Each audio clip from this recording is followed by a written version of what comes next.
Okay, welcome. Now we may discuss about asset classification and positioning of a commercial bank. First of all, we may divide the total loan, cash credit, overdraft, bills purchase, and discount of a commercial bank into 4 different categories.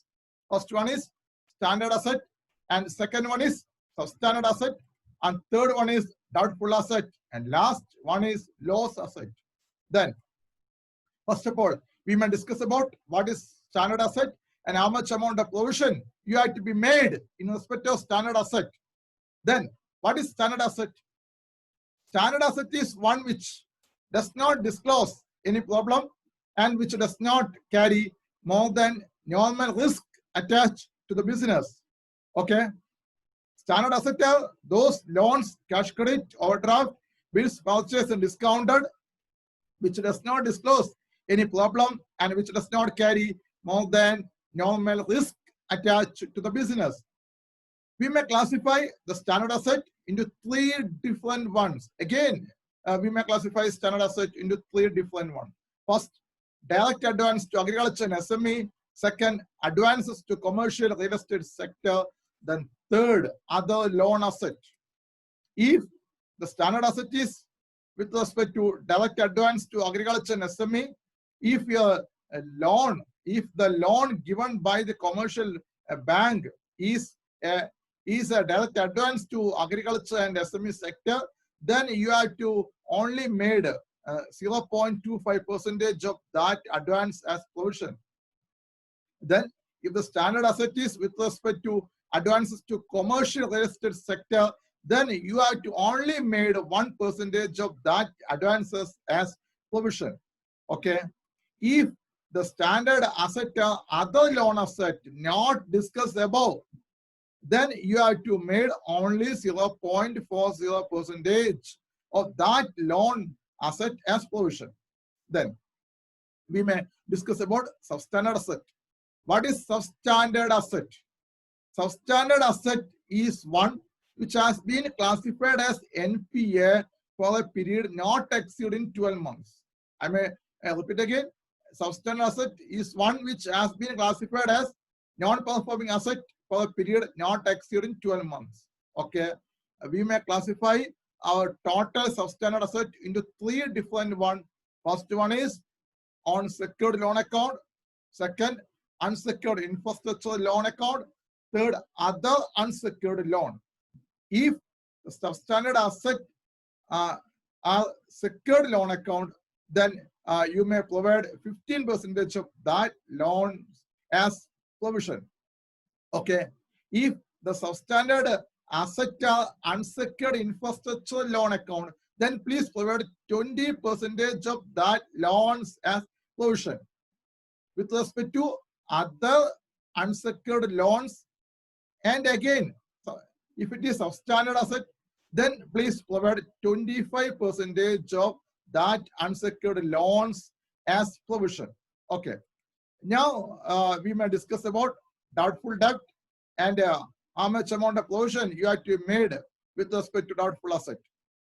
A doubtful asset is one which has remained NPA for a period exceeding 12 months. Okay. A doubtful asset is one which has remained NPA for a period exceeding 12 months. We may classify our doubtful asset into 3 different ones. First one is unsecured portion. Second one is secured portion. First, we may classify our doubtful asset as unsecured, and secondly, we may classify our doubtful asset as secured.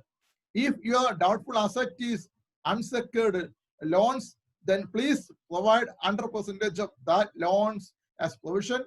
If your doubtful asset are secured, then please find out the length of, please find out the period of that loan has been remaining doubtful. Okay. If the secured portion is with respect to those loans that has been remaining as doubtful asset up to 1 year, then please provide 25% of that loan as provision. For doubtful asset, more than 1 year, but up to 3 years, please provide 40% of that loans as provision. If your loans have been remaining as doubtful for more than 3 years, then please provide 100% of that loan as provision. I may repeat again. If the doubtful asset are unsecured, then please provide 100%.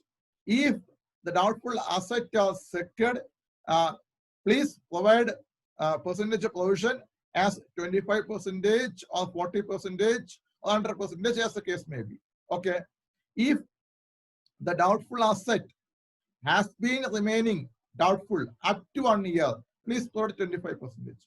If the doubtful asset has been remaining for doubtful more than 1 year, but up to 3 years, then please provide 40%. If doubtful asset have been remaining as doubtful for more than 3 years, then please provide 100% of that doubtful asset as provision.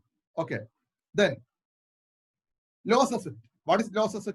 A loss asset is one where loss has been identified by the bank or internal or external auditors or the Reserve Bank of India. A loss asset is one where loss has been identified by the bank or internal or external auditors of the Reserve Bank of India inspection, but the amount had not been written off wholly or partly. Okay. If your loan asset is a loss asset, please provide 100% of that loan as provision. Okay, thank you.